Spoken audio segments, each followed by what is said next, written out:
घघरा हिलेला मुंबई दिल्ली औरी हो आगरा।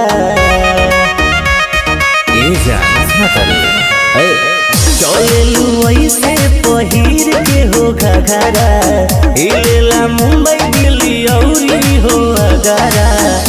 दिलवा के धड़कन बढ़ा दिहलू ए जान हो, हमके पागल बना दिहलू ए जान हो, हमके पागल बना दिहलू।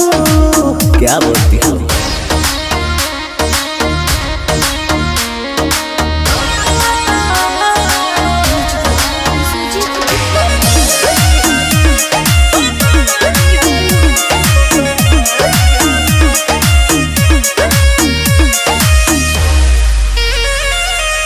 काजल लगैलू हमके मुआइलू, दिलवा के बात नहीं हमसे बतैलू।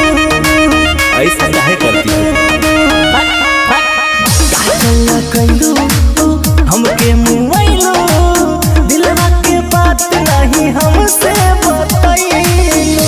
जाने कौन बीमारी धरा दिहलू ए जान हो, हमके पागल बना दिहलू ए जान हो, हमके पागल बना दिहलू। क्या सोचती हो? चलती हो क्या?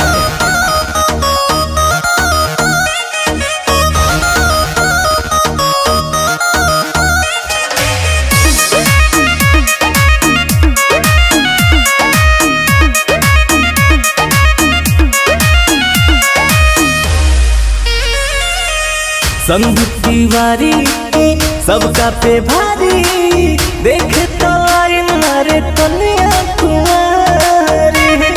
क्या करे, आदत है, सुधरता नहीं है। Oh my God. Sandeep Tiwari सबका पे भारी, देखे तो आइन मारे कन्याकुमारी। गजवा के मन छछना दिहलू ए जान हो, हमके पागल बना दिहलू।